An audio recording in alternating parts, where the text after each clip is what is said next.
no es menos cierto que estás corriendo un riesgo, te atrapen y te regresen a Cuba, las repercusiones pueden ser catastróficas. Se siente mucho temor, el temor a lo desconocido, a perderlo todo. Hay veces que muchas personas llegan aquí creyendo que van a hacer lo mismo que eran allá, pero si te soy sincero, lo que más pensaba es en el dolor que me iba a causar más de 8 años no volver a ver a mi familia. Y yo decía, wow, qué triste va a ser que cuando yo vuelva a ver a mi sobrina va a tener 8 años y yo voy a ser un total desconocido para ella.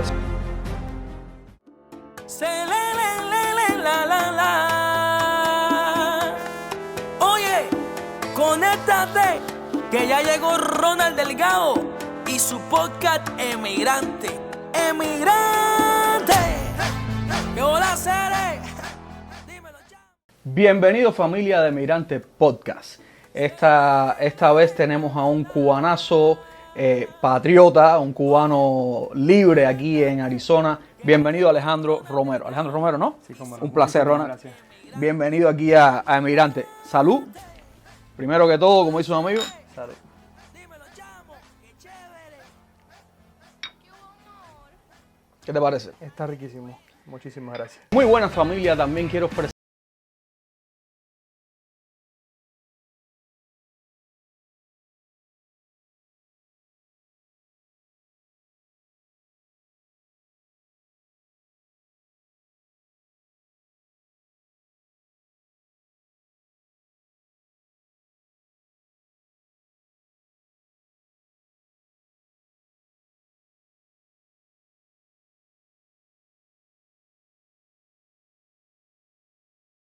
de Habano Cigars. Es un lounge en la ciudad de Miami, ubicados en el 15848 Southwest 137 Avenida Miami, Florida. Es un lounge donde usted podrá disfrutar de su buen puro, de su buen habano, de marcas reconocidas, marcas nicaragüenses, dominicanas, marcas estadounidenses también. Vaya allí y pregunte por Mandy. Dígale que va de parte de Emigrante Podcast. También, si usted quiere que le manden su paquete de tabacos a cualquier lugar del país, llámelos al 786-772-9158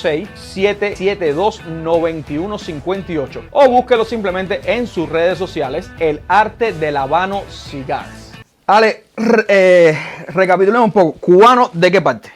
Soy santiaguero de pura cepa. De Santiago de Cuba. De la cuna del son, la tierra caliente, La tierra de los guerreros, de los valientes. la capital del Caribe, como también se le llama. Y la primera ciudad de Cuba. Hay muchos cubanos que no primera conocen. ciudad de Cuba. Es la primera ciudad de Cuba.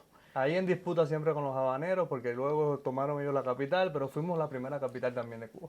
¿Qué se siente haber nacido en Santiago? Te hago la pregunta porque siempre ha existido la estigma en Cuba, en nuestro país. Yo soy pinareño. ¿Sabes? Los pinareños son bobos y los santiagueros son orientales. Es real, se vivió eso, se vivió eso. Y entonces, ¿qué se siente ser santiaguero? ¿Nunca viviste en otra parte que no fuese Santiago o sí? No, todo el tiempo en Santiago. Ya. ¿Naciste, eres hijo único o tienes más hermanos? Tengo una hermana, somos 2 hijos de un matrimonio. De padre artista profesional de la magia y de madre educadora por más de 30 años de carrera. ¿Viviste naciste en la misma capital o En la misma capital? Sí. So, que dentro de Santiago eres capitalino. Exacto. Me imagino que sea un poco diferente a vivir en más en un campo o algo así. Cuéntame un poco más de cómo fue tu infancia viviendo en una familia con un padre mago. Realmente fue una infancia muy divertida. Uh-huh. Recuerdo que en cualquier momento mi papá decía, se me acaba de ocurrir esta idea mágica, y nos iba y nos las presentaba a todos como su primer público. Wow. Éramos el público primero y el más crítico, yo creo, sí, y más severo de todo. Él practicaba en la casa para después hacerlo Exactamente.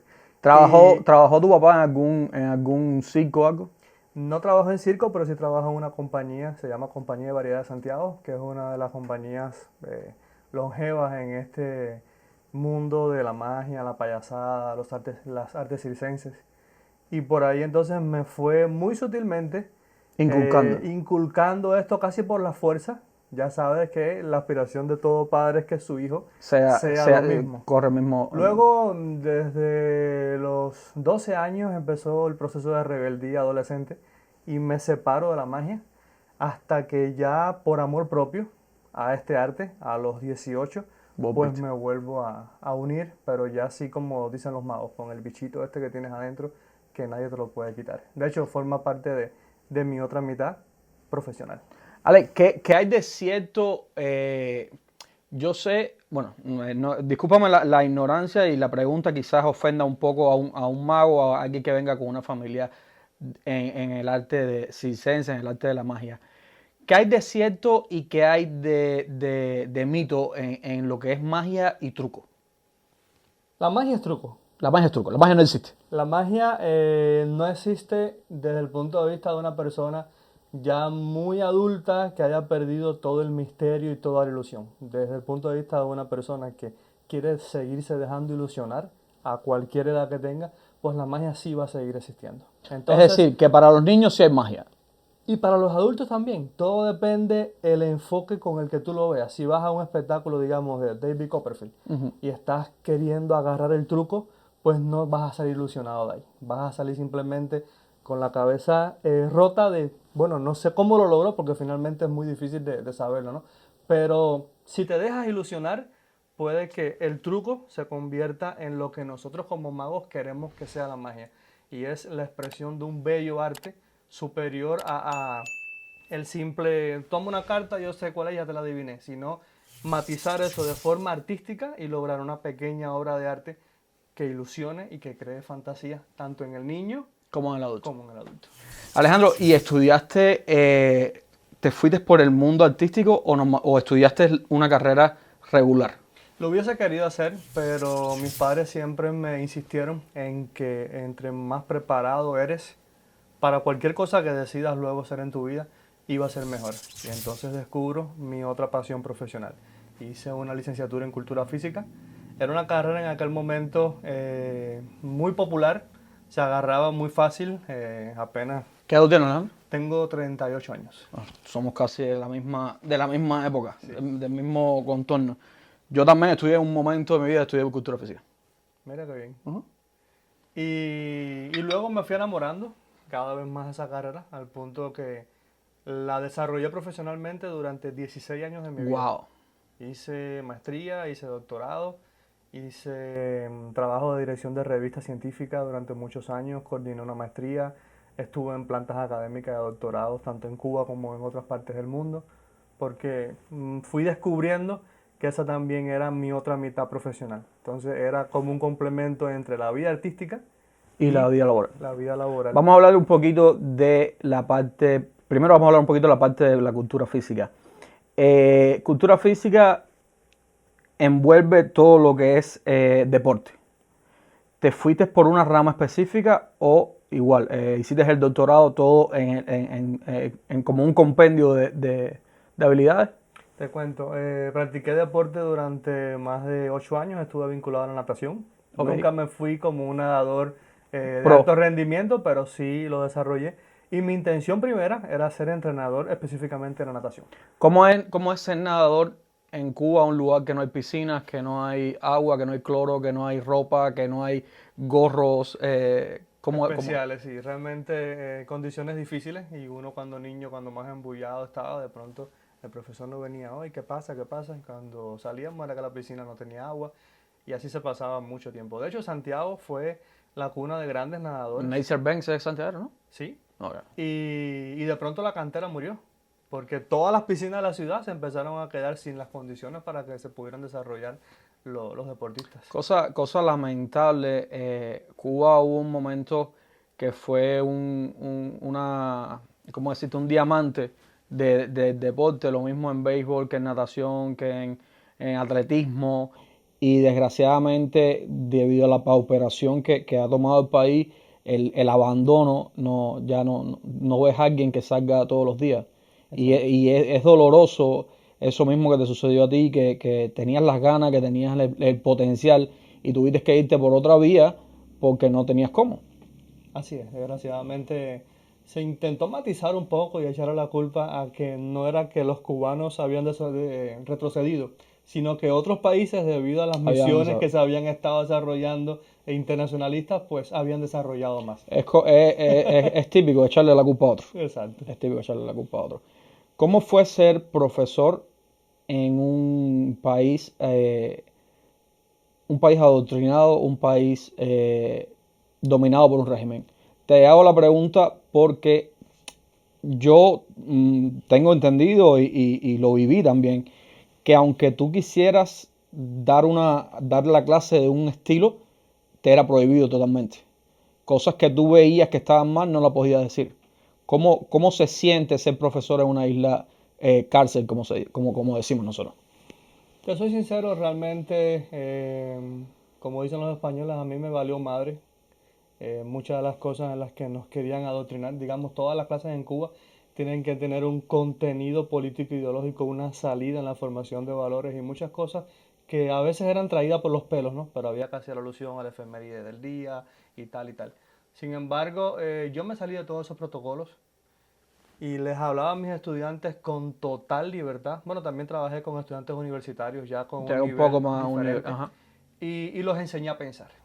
No fue una idea mía, eso nos lo inculcó Varela, que Claro. fue el primero que nos enseñó a pensar. Bueno, yo seguí esos pasos y les hablaba con total franqueza de todas las cosas. De hecho, me acuerdo que cuando había alguna alusión a la clase sobre el materialismo y demás, yo decía, bueno, los que creen en materialismo, porque para mí el mundo fue creado por Dios, pero hay quien dice lo contrario. Y siempre dejaba con mi sal y mi pimienta mi Tu pensamiento, opinión, claro. que de alguna forma, sin entrar en un debate con ellos, sí los moviera el pensamiento de que todo no era como nos lo estaban contando. Ale, me comentaste que saliste del país, gracias a tu profesión, saliste a trabajar a otros países. ¿A qué lugares fuiste? Sí, yo durante más de 13 años, eso es triste, pero qué bueno que estamos en libertad para decirlo. Estuve insistiendo en posibilidades de contrataciones, misiones diplomáticas a otros países y se me era vedado todo el tiempo. O porque no habían suficientes profesores, o porque estaba en un doctorado. O porque tú no dabas el corte de personas que ellos buscan. También. ¿Sabes? Decían, este hace lo que le parezca en gana, este no nos va a servir. Exactamente. Finalmente, ya como a los 15 años, me propusieron un intercambio académico entre una universidad de Ecuador y la Universidad de Oriente, que era donde fungía como docente. Y bueno, me dieron la oportunidad de salir, solo Dios sabe por qué las cosas, y no regresé más. Ok, ese fue el punto de partida, la vía de escape. Vamos entonces a retomar ahora la parte artística, la parte de la magia. Eh, Me dijiste que a los 18 años fue que ya dijiste, voy a irme por esta línea también.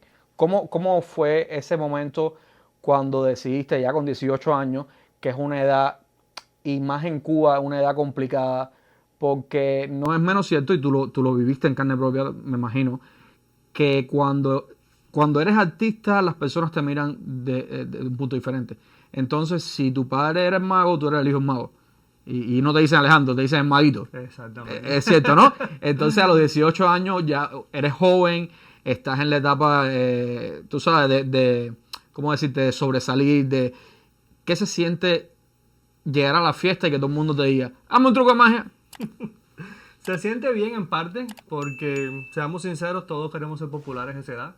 Y yo creo que uno de los ganchos fundamentales para que yo me dedicara a eso fue el ganar la admiración, el que las muchachitas me estuvieran mirando y poder ser popular.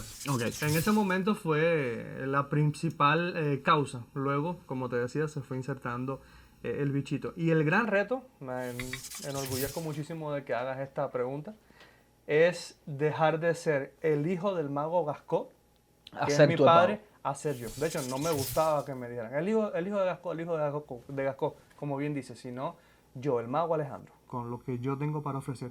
Y habían hasta que me decían, es que te pareces mucho a tu papá. Yo, pero es que me tengo que parecer porque ha sido el patrón que he estado mirando durante todo el tiempo. Y desprenderse de eso y lograr que te reconozcan no por lo que otro legó, sino por lo que tú seas capaz de demostrar. Ha sido mi principal reto. No intento superar a mi papá es una figura de la magia en Cuba y a él se lo debo todo, tanto en el plano profesional como personal, pero sí que se sepa que yo también tengo cosas para ofrecer. ¿Te ganaste la vida como mago en algún momento en Cuba? Sí, cómo no. Estuve desarrollando y haciendo eventos infantiles para adultos vinculados a cabaret, la vida hotelera también con el turismo, el poco turismo que teníamos en Santiago, que con los años fue desapareciendo. ahí tuve el complemento de los salarios que nunca alcanzan para nosotros en Cuba y por ahí el respiro. No, poder... y es al punto que vamos, que nuestro país desgraciadamente está tan al revés que siendo un profesional, teniendo una maestría, siendo un profesor universitario, lo que gana es una miseria y entonces haciendo arte también, pero en otro ámbito, en cabaret, en fiesta, ganas mucho más en una noche de lo que puedes ganar en un salario mensual. Exactamente, así es. ¿Cómo es trabajar en cabaret? Porque no es lo mismo trabajar en una fiesta para niños donde los niños son niños, quizás es un público más complicado porque si no le gustas, no le gustas. Y trabajar en cabaret conlleva al borracho que se sabe el truco y quiere hacerlo. ¿Cómo es trabajar en un cabaret? Es exactamente como lo has dicho. El niño es, como decimos los magos, el público más sincero. Si le gusta lo que está viendo, se va a quedar ahí durante tus 45 minutos, tu hora de show. Si no le gusta, se va a poner a correr delante de todos y no le va a importar lo que estás haciendo.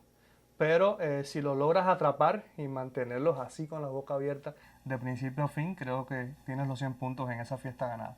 En cambio, el público adulto está en esas condiciones que dices tú. Está en una condición ya más bien de una persona tomada, de una persona que fue a un cabaret a querer sobresalir en algunas ocasiones, cuando se dan un par de tragos ya se envalentonan un poco más y es complicada la magia para ese tipo de público. De hecho, se prefiere en cabaret el tipo de magia cómico, que es el tipo de magia que no lleva un nivel de análisis muy grande, pero sí que la gente se puede reír y con una música pues el mago pues puede desarrollar su labor sin que implique un pensamiento tal como cuando es con otro tipo de público. Ale, en tus facetas de artista, de mago, ¿hiciste de payaso alguna vez? ¿Cómo no? El payaso vino a mi vida por mi esposa, que fue quien me indujo muy sutilmente. No me creo payaso, para nada. Tengo que ser sincero, el payaso es un gancho para poder comercializarme más. Sí, porque ya a la vez que hace de payaso con magia, es un boom, ¿no? Exactamente. Yo te voy a ser sincero, a mí los payasos no me gustan. De nunca, ni de chiquito. Les tenía miedo y hoy por hoy les tengo respeto. Sí, no sé, es que hay algo que, no sé, me da... aparte de todo eso, estas películas que te han inculcado que el payaso malo, ¿Cómo no? el payaso malo, y entonces, no sé, hay algo ahí que no me llama la atención, pero los niños los adoran, muchos. Si es un niño como yo, no le va a gustar, le da miedo, pero sí, y es complicado. Pienso que el payaso tiene su encanto por el colorido. No es lo mismo la figura seria del mago con su vestuario elegante, pero más sobrio, que cuando tú ves una persona con mucho colorido, muy llamativa, maquillaje y demás. Yo trato de hacer un payaso sobrio. Okay. Yo no me maquillo, yo uso un traje de payaso, sombrero de copa y una nariz. Es mi elemento para no perder la esencia. De hecho, no me llamo como un payaso. Yo he hecho una mezcla, una simbiosis en el nombre y soy el Magoyazo Alejandro. Es decir, es la mezcla del mago y del payaso. Ale, sales de Cuba para Ecuador. Cuando llegas a Ecuador, ¿decides que ya no vas a regresar más a Cuba o ya eso era una idea que traías desde que te dieron la oportunidad? No fue una idea que traía desde que me dieron la oportunidad. De hecho, siempre lo dije y es bueno aprovechar este espacio para ratificarlo. Si a mí me hubieran dado la oportunidad ¿Antes? De viajar constantemente, de tener mis entradas económicas, de poder desarrollar ese potencial que otras universidades del mundo veían en mí cuando me invitaban, yo creo que yo no me hubiera ido de Cuba al menos tan pronto. Yo me hubiese quedado mucho tiempo más desarrollándome como lo que era. La falta de no poder hacer, el estar vedado por acá, con barreras por allá, el no poder desarrollarte a plenitud, es lo que me impulsa a decir, no, si esta es la oportunidad que me dieron, pues no la voy a desaprovechar. No la voy a desaprovechar. Entonces te quedas en Ecuador. ¿Qué tiempo vives en Ecuador? Fue un tiempo breve, estuve nada más 3 meses en Ecuador. Básicamente no te fuiste por el intercambio estudiantil y no ejerciste, no pasaste. Sí, ¿cómo no? Estuve vinculado a la Universidad de Esmeraldas en la carrera específica de Cultura Física también durante 3 meses. Fue una experiencia muy bonita. A los 3 meses termina la carrera y tenías que regresar. Exactamente. Oh, Así fue. Cuando viene el supuesto fin de misión, es que yo decido ya no regresar más a Cuba. ¿Cómo escapas?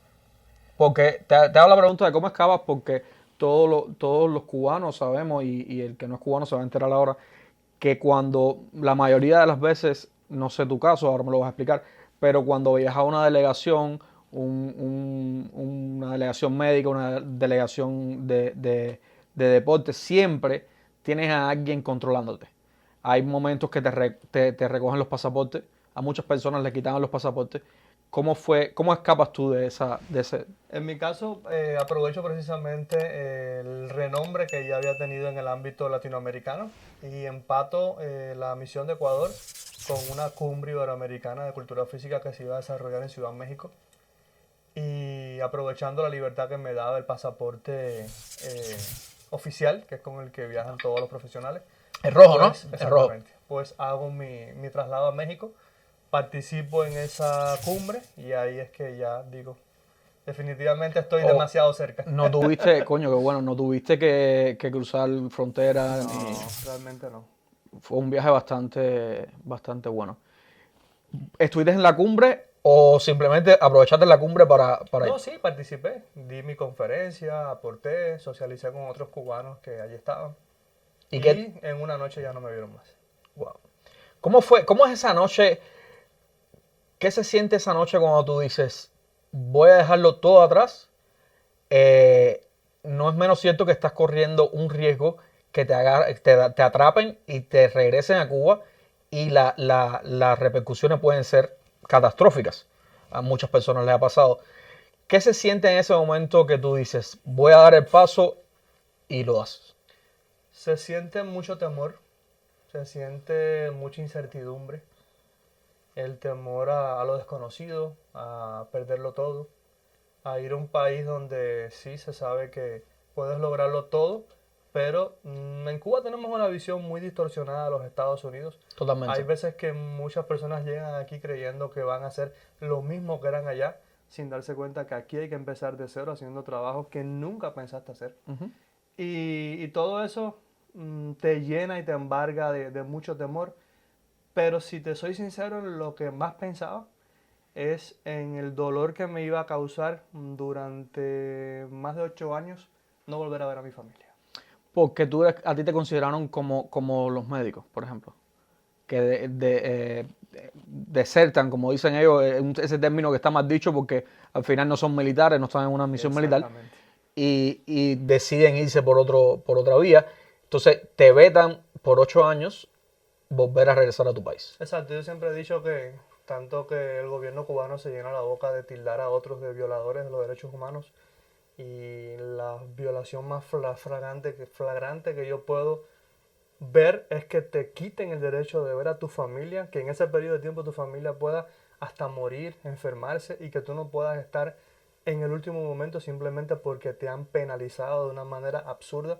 Yo tengo una sobrina que nació precisamente en el transcurso de mi viaje y yo decía, wow, qué triste va a ser que cuando yo vuelva a ver a mi sobrina va a tener 8 años y yo voy a ser un total desconocido para ella. Sí, claro, nos vemos en videollamadas, ella me reconoce en las fotos, pero en honor a la verdad, el intercambio ese tan bonito. No, y 8 años poniéndote de suerte que te dejen entrar.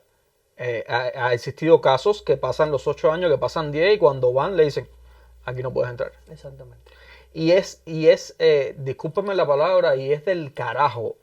Duele que personas que son, como tú y como yo, básicamente, que son cubanos igual, se apoderen de un país que también es tuyo, que también es mío. Si a mí me da la gana de ir a mi país, me da la gana. Y ya, y no tengo por qué estar pidiendo permiso para poder regresar a mi país, como le pasa a todos los ciudadanos del mundo. Si tú eres colombiano y te da la gana ir a Colombia, te vas para Colombia, te compras una casa en Colombia, pones un negocio en Colombia y no pasa nada. A diferencia de nosotros que si nos vamos, nos fuimos. País que además está, me atrevería a decir, sustentado por nosotros. No, eso es, no. Porque años atrás se decía que las principales entradas de Cuba eran el turismo, las misiones médicas, la cultura física además, y las remesas. Hoy es la remesa. No hay turismo prácticamente. No hay misiones. Y si las misiones han desaparecido, las remesas. Seamos sinceros, ¿quién está financiando y manteniendo todo el funcionamiento de Cuba. Esperemos que Dios ponga su mano y esta crisis que hay hoy en día de que no tienen petróleo, que no tienen dinero, que no tienen comida, sea la última crisis. Y todo cambie para que tú no tengas que esperar los 8 años para regresar a ver a tu familia. Y por supuesto, si estás en el área de Port Richey, Tampa, tienes que llamar al 432-269-5762. Llamar y preguntar por Lisandra Cuenco de Familia Multiservice. Ella es una agente de seguro y entre otros trámites que te puede ayudar también. O simplemente visítela en el 7811 Congress Street en Port Richey, Florida. Esto ha sido Emigrante Podcast. Visite a Familia Multiservice.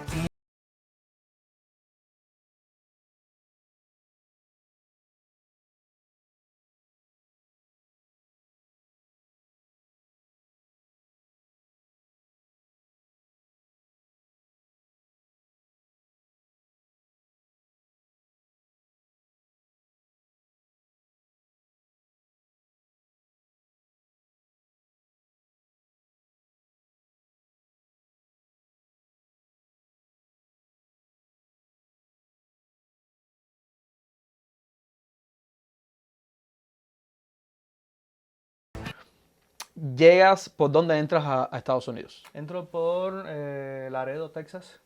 ¿Cruzaste la barda o simplemente fuiste Hago- discúlpame, ¿hace cuánto que...? Hace ya más de 2 años. de Más eso. de 2 años, ok. Hago mi cruce por frontera cuando estaba la frontera abierta, que fue una vía de escape, creo que de miles de cubanos. Y allí afortunadamente no estuve ni 2 días siquiera retenido. Y enseguida ya pude estar en total libertad. Ale, ¿estuviste en Cuba cuando el 11 de julio? Sí. ¿Cómo fue? Discúlpame que te regrese atrás. ¿Cómo fue en Santiago de Cuba, que fue uno de los lugares que más se vio la nervitud de las personas? ¿Cómo fue estar ahí ese día? Fue preocupante por muchos sobre la incertidumbre de qué iba a pasar luego. Pero creo que también fue bonito. Y fue un ¿Sentiste en gesto de algún momento valentía. sentiste en algún momento que ese era el día? Sí y no. Porque hay que reconocer algo. Si bien es cierto que el pueblo está cansado, si bien es cierto que el pueblo necesita otro aire, otro oxígeno, con el respeto de todas las redes y la polémica que esto pueda causar, a mi entender, a todo este movimiento que se está gestando desde hace muchos años, le está faltando una organicidad para que realmente logre un propósito como el que se tiene. Muchas veces, por ejemplo, las personas pensaban, ok, se derroca el gobierno, pongamos el supuesto ejemplo, ¿y qué va a pasar después? ¿Quién nos va a dirigir? ¿Quién es el que va a organizar todo? A organizar todo ese muñeco. Entonces, había también mucha Incertidumbre. preocupación, mucha incertidumbre. Ale, discúlpame que te haya llevado totalmente política esa parte, pero es que es difícil tener un cubano que estuvo ahí y no preguntarle. Yo, por suerte o por desgracia, llevo 10 años fuera de Cuba y no estuve ahí en ese momento que hubiese querido estar. Quizás no sé qué hubiese pasado, no sé, porque es como yo comentaba el otro día en un video que se llama Un pedacito de mi historia, que se los dejo aquí el enlace para que lo vean, que los cubanos tenemos algo. Hay muchos que abrimos los ojos en Cuba, pero la mayoría lo abrimos cuando salimos de Cuba. No, desgraciadamente no tenemos ahora un poco más, pero antes, yo hace 10 años atrás o 12 años atrás, no había el nivel informativo que hay hoy. No había internet, no había Facebook, no había nada. Y vivíamos con lo que escuchábamos, con el adoctrinamiento de que los americanos son malos y nosotros somos los buenos, que aquella gente está peor y nosotros estamos mejor. Entonces, cuando tú sales de ese país, que tú abres los ojos, tú dices, coño, esto era mentira. O sea, esta gente está bien. Y no hay nada, no hay sentimiento, siempre lo digo, no hay sentimiento más agradable que ser libre. Que poder sentarme aquí y decir lo que me parezca sin importar lo que las personas piensen. Que poder decirte, Ale, esto y tú me digas, Ronald, no, estoy de acuerdo. Ok, perfecto. No hay nada más lindo que eso, a pesar de que en Cuba, si tú dices algo que no conviene, es un problema. Es cierto. Llegas, entras por Laredo, ¿te radicas directamente en Arizona o vas a algún otro estado? Estuve un tiempo en Nuevo México, Albuquerque. Tuve la oportunidad de conocer un estado tranquilo, con un ambiente muy distinto a lo que luego descubrí que era Arizona. Pero creo que para empezar estuvo bien. ¿Sí? Me dio visión de muchas cosas que creo que quizás hubiese llegado a una ciudad tan grande y no hubiese valorado esos pequeños detalles. Te voy a ser sincero, a mí Albuquerque es uno de las ciudades y Nuevo México es uno de los estados que menos me gusta. Yo he ido mucho por trabajo a Albuquerque y no sé, hay algo, no sé si es que es muy chiquito, no sé, hay algo en Albuquerque que no me llama, Es no así, me llama la es atención. chiquito, no es tan divertido, se focalizan muchas personas ya de adultos mayores, entonces falta vida, movimiento, pero fue mi primer No, lugar claro. y es como la tierra donde uno nace, ¿no? Que no lo olvida así sea. Ajá. ¿Qué hacías en Albuquerque? Me tocó empezar muy duro, Ujú. muy duro, muy duro, muy duro. Como todos. Creo que fue una de las primeras frustraciones. Imagínate estar parado dando una conferencia en una cumbre internacional, que en Ecuador todos te llamaran doctor Alejandro, qué sé yo, y de pronto estar en un trabajo limpiando baños de ricos, haciendo housekeeper. Me enseñó a valorar lo que es el housekeeper, la importancia que tiene, el cómo mucha gente sacrificada hace ese tipo de labores. Pero mira el contraste, ¿no? De una cosa a otra y podrás entender toda la frustración que eso entrañó en mí. Claro. Y cómo muchas veces dije, ¿será aquí o será que tengo que regresar? No a Cuba, pero sí a Ecuador. ¿Será o no será? Si te cae la Fue duda, te bien cae la duda. complicado, bien complicado ese inicio. Y bueno, como todos, ya luego vamos escalando. No, son los inicios. A mí me tocó poner piso de alfombra, estar arrodillado con 118 grados de temperatura afuera y de llorar literalmente, decir, ¿qué es esto? O sea, ¿qué estoy haciendo? Te entiendo perfectamente. Pasas un tiempo en Albuquerque, Nuevo México, ¿y cómo llegas a Phoenix, Arizona? Fue idea todo de mi esposa. Ok. Enseguida motivó a su mamá, al esposo de su mamá y a mí a que nos trasladáramos aquí porque veía en Phoenix pues más ciudad, más oportunidades laborales, mejor ambiente, más adecuado a lo que éramos nosotros, lo que estábamos buscando. Y a los 3 meses de estar viviendo en Albuquerque pues decidimos trasladarnos acá a Phoenix. Wow, ¿qué pasó? ¿Usted tenían familia aquí en Arizona que los acogió o vinieron al pecho? Los 4 que estábamos en Albuquerque vinimos para acá. La diferencia es que tanto mi suegra como su esposo sí ¿Conocían a alguien? ya tenían muchos años en los Estados Unidos. Ok. Ya son ciudadanos ambos y demás. Éramos mi esposo y yo los que estábamos Los novatos. recién llegados. Ok. No. Son cambios que hay que dar en la vida y te voy a decir algo. Yo llegué hace 10 años, cuando llegué, vine de visita a Arizona. Yo estaba en Miami, vine de visita a Arizona y dije, esto no me gusta. Y, brother, llevo 10 años en Arizona. Cuando te enamoras de este estado es algo increíble. Muchas veces he querido irme para Florida porque el clima, la gente, la cultura, pero es complicado salir de ahí. Es complicado. Arizona es un lugar muy bonito, hay mucha prosperidad para empezar, como tú dices, para comenzar. Es bueno. Llegas a Arizona y ¿cuál es tu primer trabajo? Ahí empiezo una compañía que se llama Royal Prestige. Creo que muchos cubanos han pasado por ahí. Y doy mis primeros pasos como vendedor. Éramos vendedores de artículos de cocina. Vendíamos todo lo que era indumentaria de ollas, mezcladoras, batidoras y todo esto. Un trabajo complicado porque es el trabajo puerta a puerta. Sí, es complicado. Casi era el plan tuntún que teníamos en Cuba. Son los testigos de Jehová de la cocina. Exactamente. Con el respeto a los testigos. Sí. Logramos vender, no te digo que no, pero ¿qué pasaba con ese trabajo? Que no tenía salario fijo. Ganabas por comisión. Por comisión. Y es muy difícil y es muy nervioso para uno, sabiendo que las deudas no esperan y que tú tienes gastos fijos, el no tener un salario fijo al cual acogerte. No, y más con un idioma que no es el tuyo de nacimiento, porque, ok, llegabas a una casa que las personas solamente hablaran inglés, ahí no vendías nada. Exactamente. Pero debo reconocer que fue un trabajo bueno. Te enseñó. Porque me enseñó muchas cosas en ventas. Se preparan todas las personas muy bien, se seminarizan, participan en varias convenciones importantes en los Estados Unidos al respecto de todo lo que a venta se refiere. Me enseñó a conocer a la comunidad imperante aquí en Arizona, por lo menos, público mexicano, era nuestro público meta marketing. fundamental. Y recuerdo también como algo bonito de ese trabajo que me impulsó a aprender a manejar. Sí, no sabías manejar. Nosotros no sabíamos manejar, tanto mi esposa como yo, y llegamos con la tensión de, mira tú qué cosa, de lunes a viernes la preparación para ya el otro lunes empezar a vender en las casas.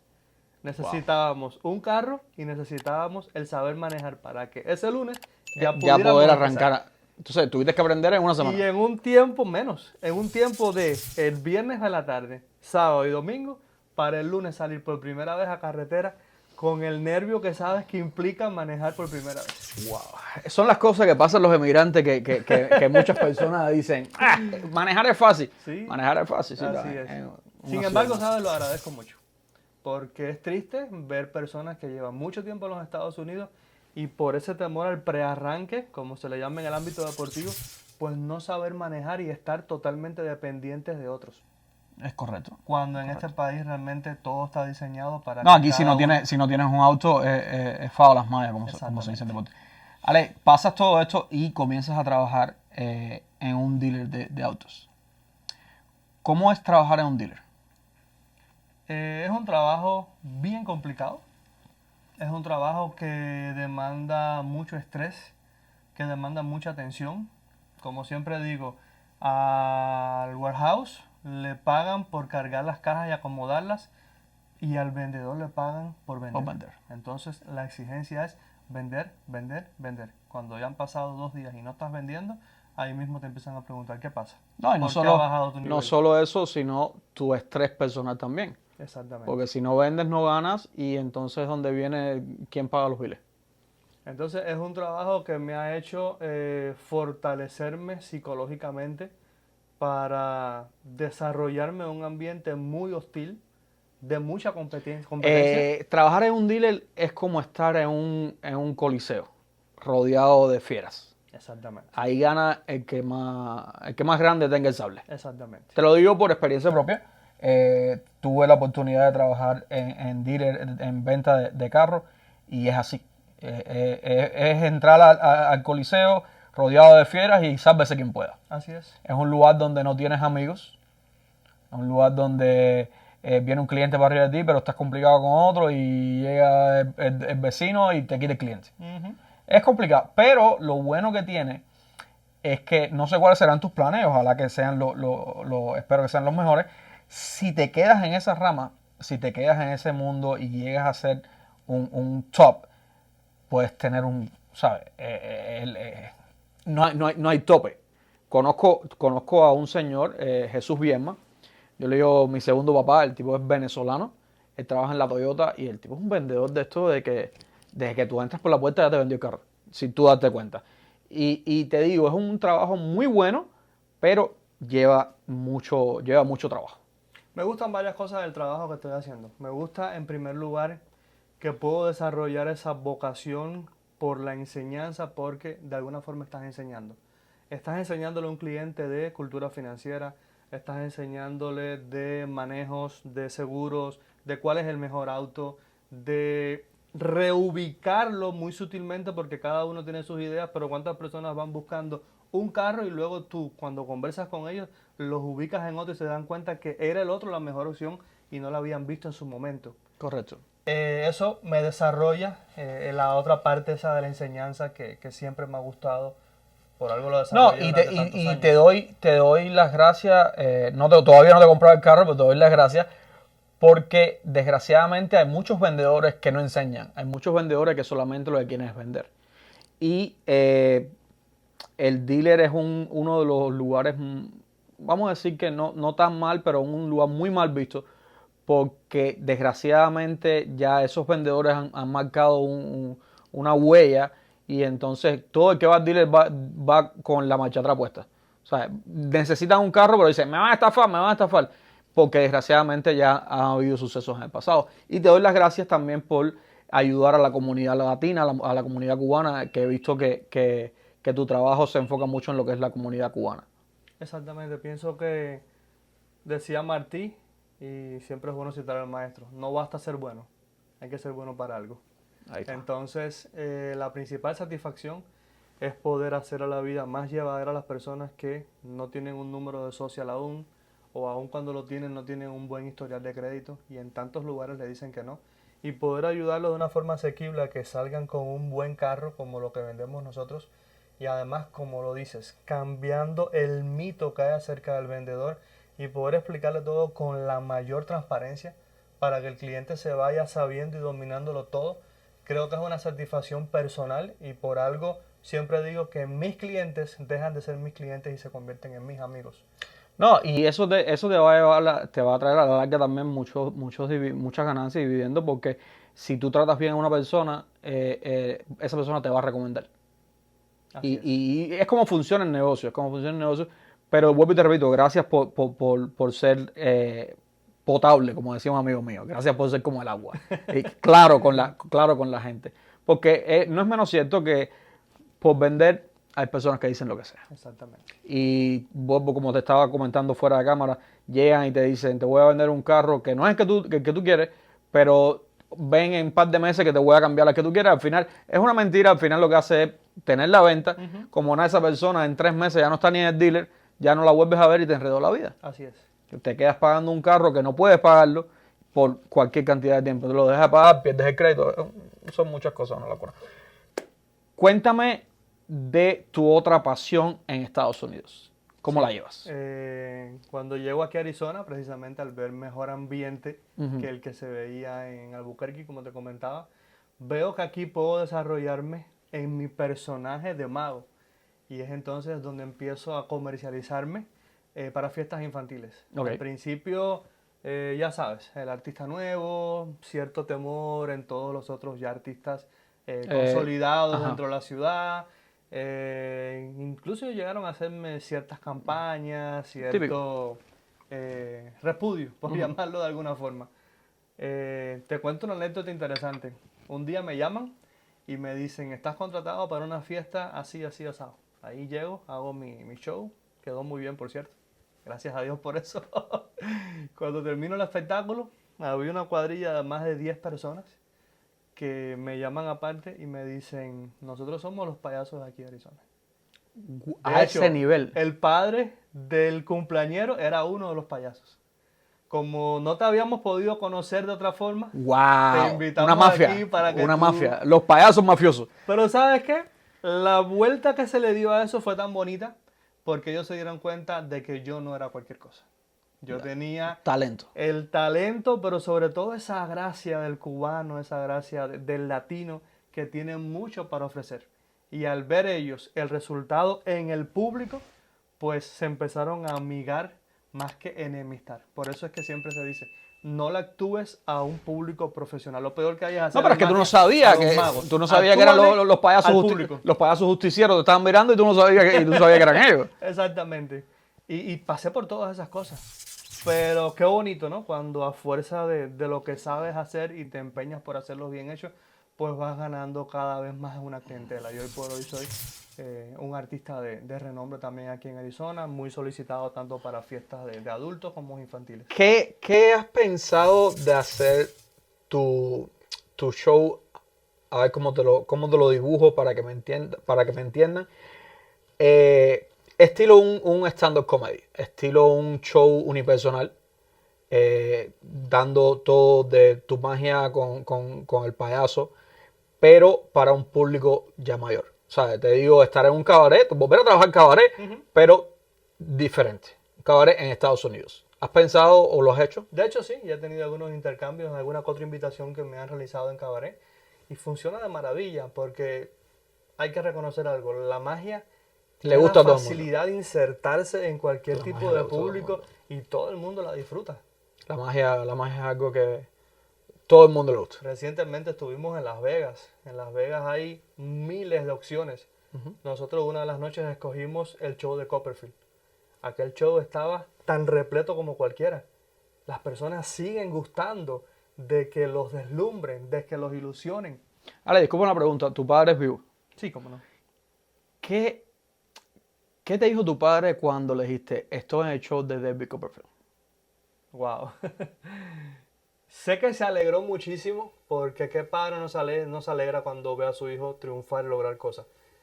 Pero sé que al mismo tiempo pudo haber sentido un poco de dolor, sabiendo que pudiendo codearse con ese nivel tan alto de artistas profesionales, por muchas barreras que tenemos en Cuba, le impiden. Y eso que mi papá ha sido afortunado, porque mi papá ha viajado a unos cuantos países precisamente porque la magia le ha abierto puertas con los clubes mágicos de España, de disímiles lugares. Pero aún así, qué bonito hubiera sido para él mismo poder estar conmigo esa noche en aquel show de Copperfield. Por eso estaba la pregunta, porque por muchos años. porque para nosotros los cubanos, David Copperfield, yo recuerdo todas las vacaciones. Prisma es para usted, Prisma bajo el sol. Eran los miércoles, sí, creo que eran los miércoles en Prisma. Sí. A las 2 de la tarde salía el David Copperfield atravesando la muralla china, desaparecía el tanque. Correcto. El David Copperfield, nosotros los cubanos, ha estado impregnado de por años. No? De por años. ¿Qué es lo más difícil a la hora de hacer un acto de magia? Lo más difícil es... Te hago la pregunta en el sentido de que ya me comentaste que la magia lleva su truco. Te reformulo la pregunta. ¿Cuál ha sido tu acto de magia más complicado delante del público? El más complicado y el más riesgoso ha sido la conducción de una bicicleta en aquel momento cuando tenía 6 años de edad, que de hecho marcó un récord Guinness, nadie lo había logrado, con los ojos totalmente vendados y con una capucha en el Parque Central de Bayamo, hazaña que años después vuelvo a realizar en un evento de magia, esta vez en Matanza, pero en una moto. Ya era una persona, por supuesto, más grande, antiguamente era un niño. Y es un acto de alto riesgo. Es un acto de donde te estás jugando la vida, pero al mismo tiempo donde estás llegando a mucho más personas, porque mientras que en los teatros o en las fiestas hay un grupo reducido, ahí está todo el público en la calle que está escuchando de que hay una persona haciendo semejante hazaña y está queriendo ver cómo lo realiza. Ese ha sido mi principal acto de magia. Ojalá algún día lo hagamos en Arizona también, ¿quién sabe? Sí, ¿cómo que no? Aquí todo es posible. Aquí todo es posible. De hecho, voy a dar una primicia. Se está manejando hacer un festival cubano en Arizona. Genial. Quiero hacerlo. He estado hablando con varias personas, hacer un festival cubano en Arizona, traer esa vibra, esa cubanía que desgraciadamente nunca se ha vivido. Siempre los cubanos que hemos vivido aquí en Arizona son un poco apáticos, como quien dice. Pero Emigrante Podcast y varias personas más queremos hacer esto y estás invitado. Muchísimas estás invitado de primera, estás invitado. Será un placer. Ahí estaremos. Creo que incluso la comunidad cubana en Arizona no tiene nada que ver con la de años atrás. No, para nada. Hay una cantidad de cubanos viviendo actualmente aquí que ni tenemos idea. Es correcto, es Yo correcto. lo digo porque cada vez veo más personas que asisten a la tienda en busca de autos y uno dice, ¿de dónde ha llegado tanto cubano? O sea, creo que hoy por hoy lo que antiguamente se pensó hacer y quizás fue un poco de apatía y eso, hoy ahí tienes un punto. Y estamos cuadrando eso, así que todo mi cubano que esté en Arizona o todo el cubano que esté fuera, que vea este programa y que tenga familia o amistades en Arizona, déjenle saber que estén atentos, que pronto vamos a dar fecha, lugar y hora. Muy bien. Ale, hazme algo, mago, hazme algo. Mira, te voy a hacer una cosita que les hago a todos los clientes en la tienda. Ok. La gente va, tú sabes, sin el down payment requerido. Permíteme parar un momentico. Sí, por supuesto. Yo le digo que no, que es muy fácil. Simplemente llegas a la casa y recortas así unos trozos de papel más o menos de este tamaño. Y me dicen, bueno, ¿y después qué hago con eso? Digo, primero no te compres el carro con otra persona. Siempre ven conmigo. Segundo, tengo un poquitico de arte, sobre todo en tu pensamiento, para que solamente cuando frotes, pues puedas lograr que estos papeles se haga la maravilla y se puedan convertir totalmente en unos billetes. Te lo podría regalar, pero tengo una invitación con mi esposa y lamento que... Pivo, no, espérate, que me has dejado aquí boquiabierto. En esa invitación vas a ver... No, y que son, es que son reales. Es que son reales los billetes. Qué arte, brother. Qué arte. Sí, porque después de 2 tragos. Agarren otro camino. Sí. Qué arte tienes en las manos. Es que tienes manos de mago. Gracias. Tienes manos de mago. Es un arte literal. Es como todo esto de las cartas y todo. Tienes que tener una rapidez. ¿Cómo se llega a eso? ¿Es práctica o práctica, es práctica? Es práctica. No existe un don especial. Sí puedes tener actitudes para ser mejor comunicador, tener más plasticidad, pero todo eso lo puedes adquirir. Pero la magia como tal se puede aprender como mismo se aprende a tocar guitarra. Okay. Solo de practicar. Sí, La pero diferencia siempre... está en que no todos van a llegar a ser buen guitarrista. que lengua. Es Sí. la única diferencia, pero realmente yo te puedo enseñar un juego como cualquier otra persona te enseñaría, no sé, a elaborar este andamio. Y si lo practicas, cada vez te va quedando más. Sí, pero es lo que tú dices, siempre viene incluido lo llevo en la sangre, por herencia de mis padres, como dice la canción. ¿Cómo te pueden encontrar las personas? Bueno. Lo mismo para adquirir un auto o para contratarte para un show de un espectáculo, un show para niños, para adultos, ¿cómo pueden encontrarte? Sí. Hoy por hoy ya sabes que todo se mueve por redes sociales, porque el alcance que pueden tener unas tarjetas de presentación no es igual a los miles de personas que pueden acceder a ti. Alguien me puso en Arizona el chico de los autos, se ha quedado, y las personas me buscan a sí mismo en las redes como el chico de los autos. Tengo un perfil en Facebook donde soy Alejandro Romero, ahí tengo las publicaciones tanto de las experiencias de las personas que han sido clientes y los satisfechos que se van. Creo que eso también me caracteriza. No creo que los vendedores se encarguen de hacer una entrevista en vivo y en directo en plena celebración con la compra del auto. Y me tomo el trabajo y la dedicación de hacerla con cada uno de mis clientes. Y es fabuloso lo que se puede percibir y recibir de ahí. Me pueden encontrar por esta vía. Y en el ámbito artístico también tengo un perfil en Facebook. Aparezco como Magollazo Alejandro y ahí las personas pues me buscan. De hecho, tus redes van a estar puestas aquí en el podcast. Nada, familia, ya saben, buscar a Alejandro si necesita comprar un auto, si necesita amenizar una fiesta, pasar un momento agradable en familia, busque al Magollazo. Dale. Muy buena familia, también quiero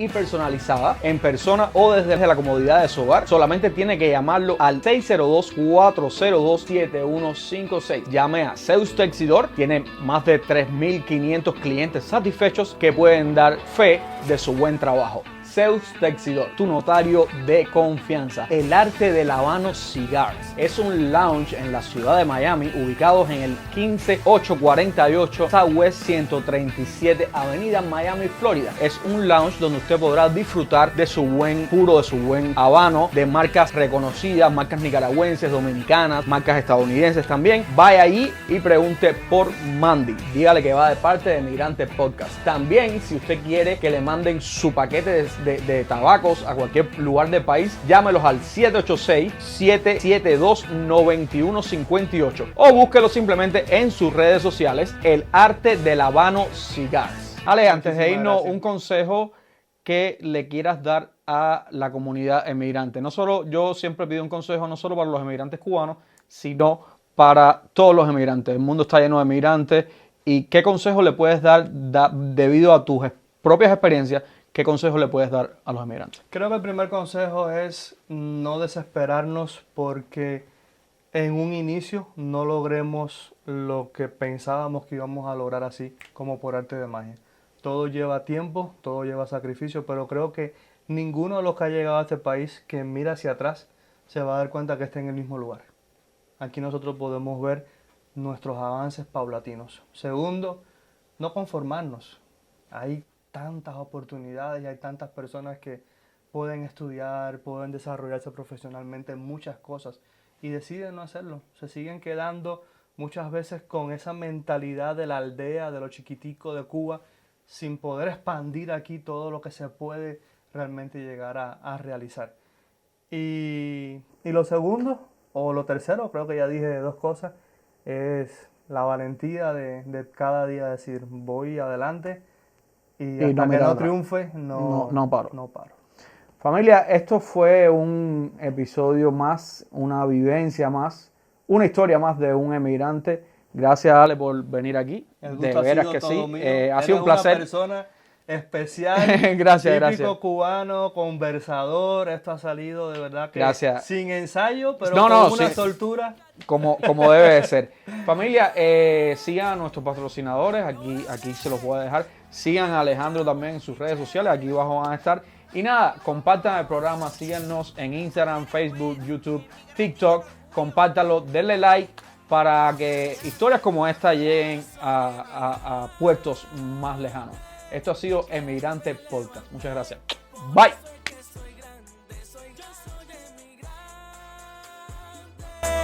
De cero y pa'lante, ya no hay quien me aguante.